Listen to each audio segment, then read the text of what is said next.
시대적 배경은 BC 597년입니다. 참 나라가 어수선하고 패망한 나라, 주권이 없어진 나라, 그것도 하나님의 채찍 막대기를 통해서 매를 맞은 나라, 또 그 백성, 하나님이 함께 하셨으면 좋겠으나 이제는 하나님께서 가만히 내려놓아 버리신 나라와 그 백성들의 삶은 참 비참하고 곤궁하고 초라하고 갈 바를 알지 못하는 그런 상황의 나라요, 그런 백성입니다. 우리가 신앙생활하면서 또 일상생활 가운데 가장 힘겹고 절망적인 것이 있다면 하나님이 우리를 떠나신 겁니다. 어떤 한 가정에 하나님이 떠났다고 한번 생각해 보세요. 어떤 한 나라에 하나님이 더 이상 함께 하시지 않고 가만히 버려두신 나라가 되었다고 한번 생각해 보십시오. 어떤 개인이 하나님이 떠난 심정, 그런 삶이 되었다고 한번 생각해 보세요. 이것처럼 비참하고 곤궁하고 초라하고 힘겨운 것은 없습니다. 우리가 일반적으로 일상생활 가운데 인간관계 속에서도 가장 힘든 때가 언제입니까? 바로 그때는 나 혼자만 남았다고 생각했을 때입니다. 사람들이 절망하고 낙심하고 이제는 더 이상 일어날 희망도 용기도 없는 그때가 가장 극렬한 고통의 때라고 할 수 있죠. 지금 오늘 본문 말씀 예레미야 29장의 말씀이 그렇습니다. 오늘 이 백성들이 참 절망이 급습해 왔어요. 그런데 바로 이런 상황에 거짓 선지자들이 또 무당 점쟁이들이 이야기를 합니다. 아니 걱정하지 마요. 앞으로 내가 말하건대 2년 안에 회복됩니다. 2년 안에 회복되니까 걱정들 붙들어 매라고. 저만 한번 쳐봐요. 나라가 어떻게 되겠어요? 걱정하지 마세요. 내가 신기 모르니까 2년 안에 나라 회복된답니다. 오늘 하나님께서 참 마음 아파하셨죠.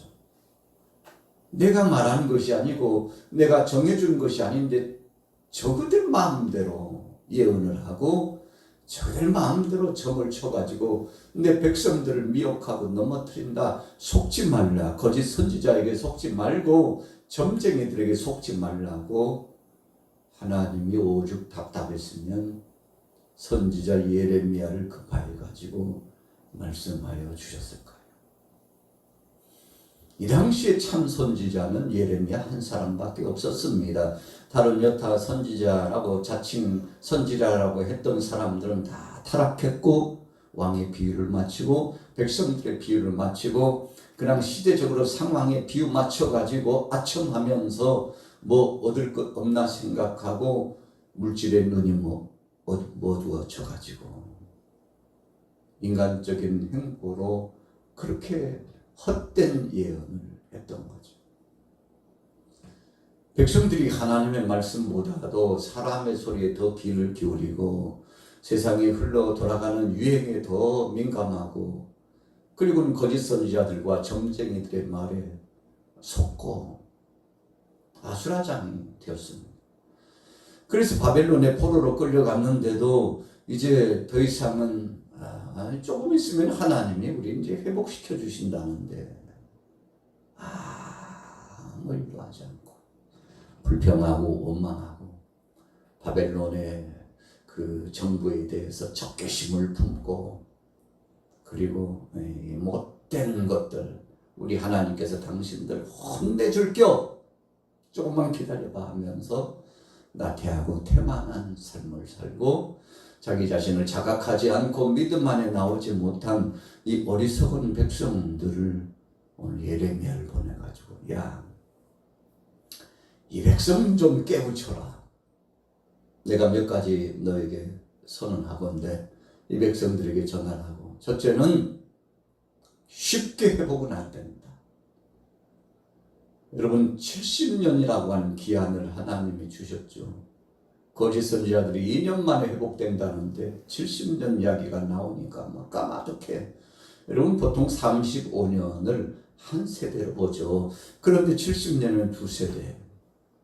여러분 한 가정에 이 균형 잡힌 삶의 틀이 깨져가지고 두 세대가 지나는 겁니다. 참 암울한 거죠.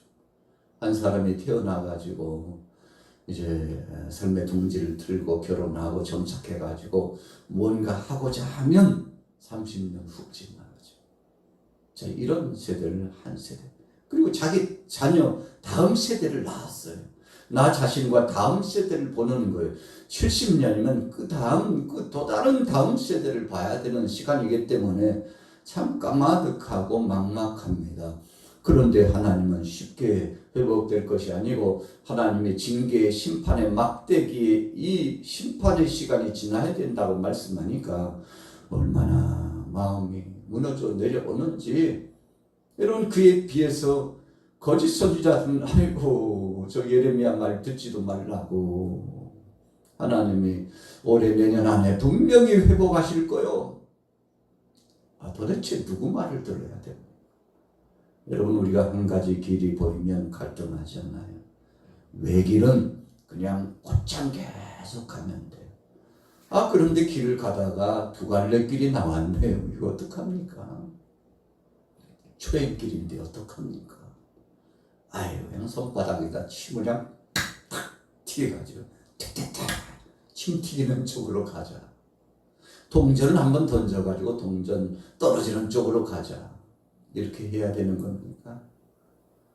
여러분 지혜롭고 현명하게 판단해야 되죠. 잘 모르면 길을 아는 사람을 찾아서라도 바르게 가야 합니다. 내가 모르면 주위의 상황을 가지고라도. 그리고 태양의 그 위치를 보고 별자리를 보고 내가 지금 어느 방향으로 가고 있는지를 빨리 체크해 가지고 바른 길로 가야 되는 것이 옳은 겁니다. 여러분 시간이 며칠 걸리더라도 바르게 바른 방향으로 가야 돼요. 그런데 한 달, 두 달 방향을 틀어가지고 갔는데 나중에 보니까 아이고 어떡한데. 평양 쪽으로 가야 되는데 부산 쪽으로 갔네. 아이고 어떡해. 하루 이틀도 아니고 몇 달씩이나 갔는데 어떡하냐고. 여러분 큰 낭패죠. 예레미야는 지름길을 알려주는 겁니다. 70년이라고 한 돌아가는 길목 같지만 그러나 하나님 뜻대로 가는 것이 지름길입니다. 하나님 말씀대로 순종하는 것이 복된 길입니다.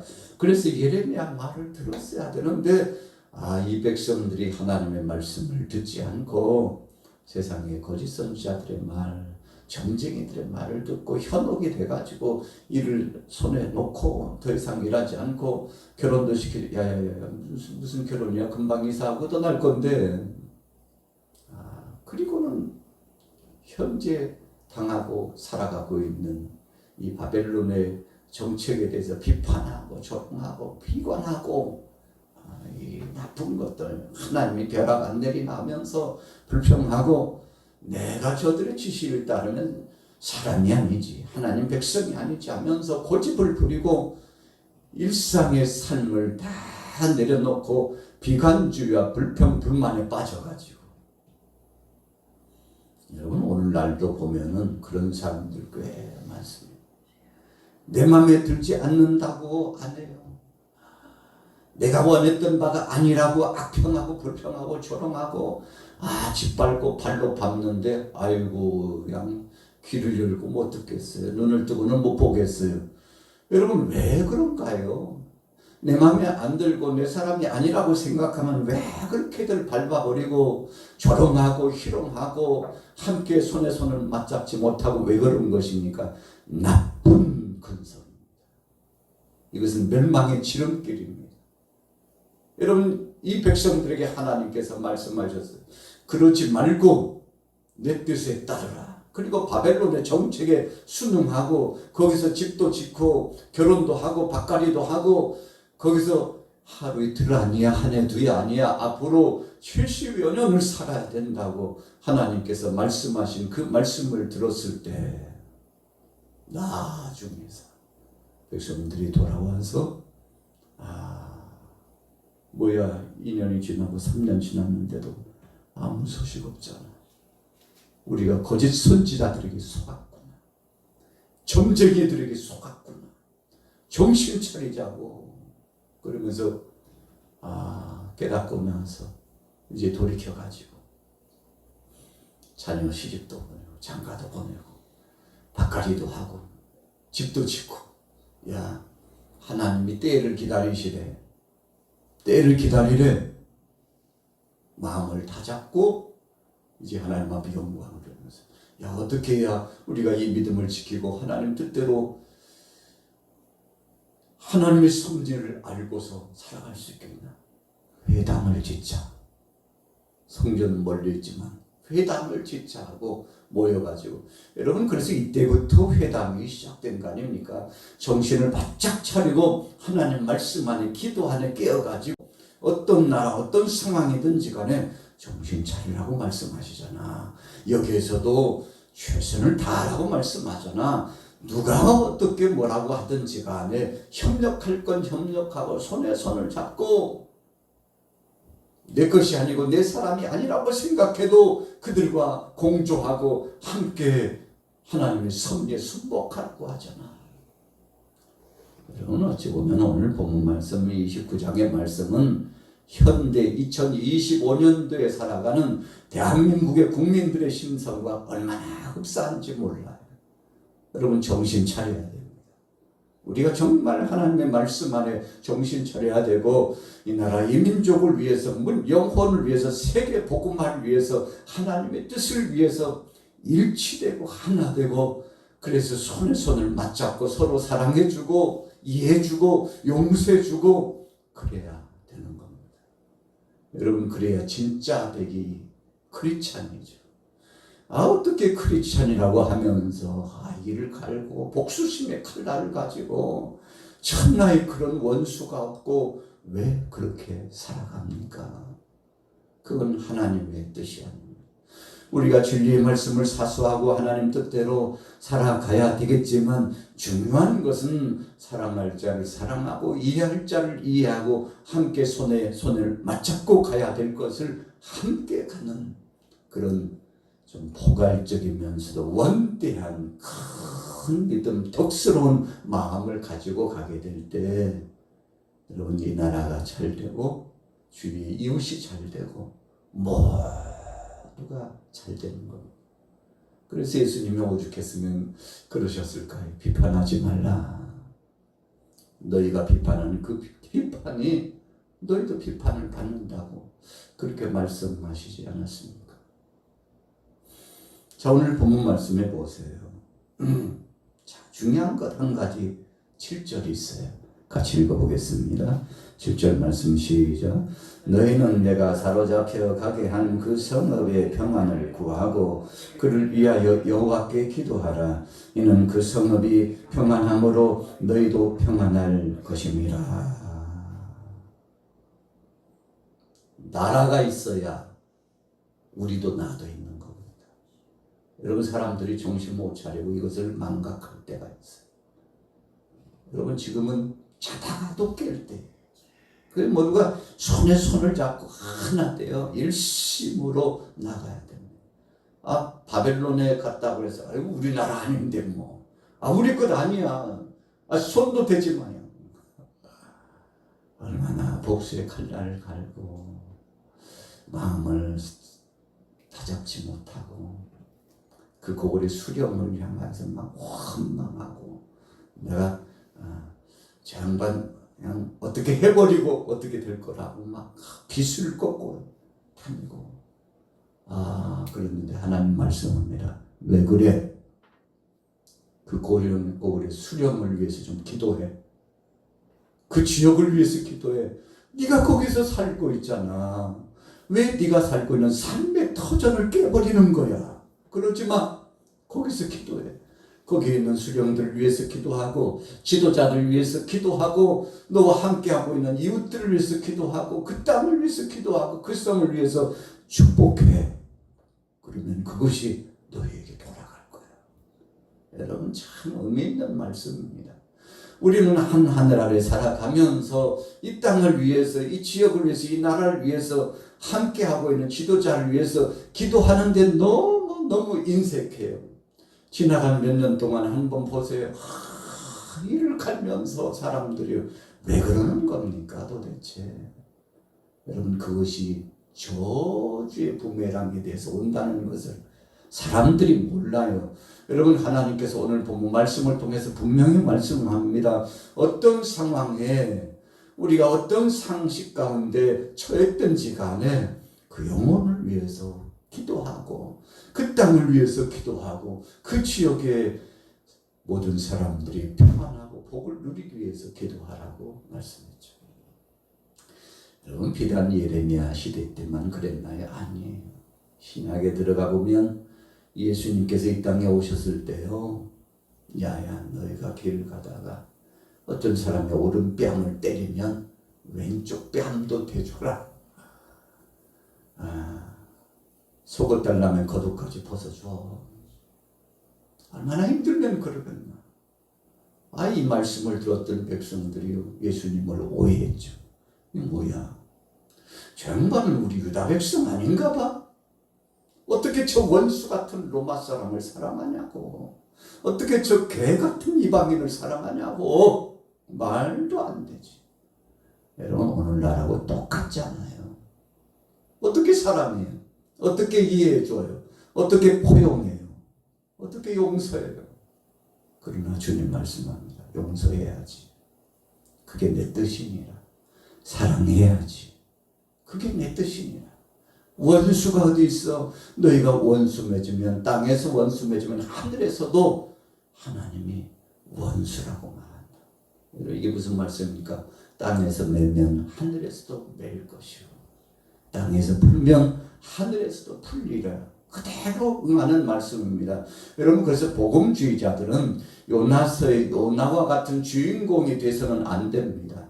니느웨 백성들 원수 같은 아스리아 수도의 이 백성들 멸망해도 시원찮은데 하나님께서 복음을 안겨줘가지고 저 백성들 저렇게 타락하고 죄를 많이 범하는데 좀 네가 가서 복음을 전해라. 아니 왜요 하나님 왜는 그들도 내 백성이야. 그들에게도 복음을 전해야지. 요나가 마음에 들지 않았죠. 그래서 니느웨로 가지 않고 다시스로 도망갔죠. 왜 그랬습니까? 민족주의적으로 보니까 저 원수 같은 동네 원수 같은 수도 니느웨는 안 간다고. 여러분 우리가 일반적으로 보면 우리 자신들을 돌이켜보면 이런 앙금 같은 마음들이 많아요. 여러분 그러면 절대 복을 받을 수 없습니다. 잘 될 수 없습니다. 이런 것들은 다 깨트려야 돼요. 씻어버려야 돼요. 태울 것은 태워버려야 돼요. 그래서 성령 안에서 믿음으로 가야 돼요. 오늘 본 말씀 다른 말씀 다 제쳐두고라도 우리는 7절 말씀을 잊어서는 안 됩니다. 그 성읍을 위해서 그 백성을 위해서 기도하래요. 왜? 우리가 거기에서 살고 있다는 것을 잊어서는 안 된다는 거죠. 여러분 우리나라 아니라도 저 중동의 문제를 보면 참 심각하고 마음 아프잖아요. 참 마음 아파요. 우크라이나 쪽 보면 참 유럽 쪽을 봐도 마음이 아파요. 왜 그런지 몰라요. 여러분 왜 그런가요? 욕심 때문에 그런 거죠. 오늘 본문에 분명히 하나님 말씀합니다. 절망하지 말고 낙심하지 말고 때를 기다리고 하나님의 채찍 맞대기를 받았다 할지라도 때를 기다리고 하나님 앞에 철저하고 자백하며 회개하는 심정으로 인내심을 가지고 기다리라고. 그래서 오늘 본문의 말씀의 주제가 절망에서 소망으로. 여러분 하루를 지나면서 어떻게 살으셨나요? 오늘 새로운 하루 또 수요일이 시작됐는데 여러분의 일상 가운데 하나님이 주신 은혜 기억하면서 믿음으로 승리하기를 축복합니다. 여러분 믿음의 사람은 어떤 상황, 어떤 자리에 어디에 갖다 놔도요 흔들리지 않아요. 그래서 오늘 본문 말씀 예레미야 29장의 말씀 1절에서 14절 말씀을 읽으면 막 가슴이 뭉클해지고 하나님이 이렇게 사랑하시구나. 하나님이 나뿐만 아니라 우리나라뿐만 아니라 전 세계를 사랑하시는구나. 여러분 이런 선교 비전이 여기서 우리가 발견되는 거 아니겠습니까? 오늘 하루도 여러분들 아버지 하나님의 큰 뜻과 섭리를 기억하면서 믿음으로 낙심하지 마시고 절망하지 말고 미움과 증오에 빠지지 말고 사랑하며 살고 함께 손에 손을 맞잡고 살고 하나님 앞에 맡기고 살아가는 믿음의 성도들 되시기를 예수님의 이름으로 축원합니다. 살아계신 주님 감사합니다. 모든 것이 주님의 뜻이요 주님의 섭리입니다. 때로는 우리의 마음에 들지 않는다 할지라도 내가 원하는 바가 아닌다 할지라도 그러나 주님 뜻이라면 끝까지 믿음으로 정진하고 나갈 줄 아는 순수한 믿음의 사람, 신실한 하나님의 백성 되게 하여 주옵소서. 오늘도 성령으로 함께하여 주시고 기도할 때 큰 응답의 불로 능력의 역사로 함께하여 주옵소서. 예수님의 이름으로 축복하고 기도 올렸사옵나이다. 아멘.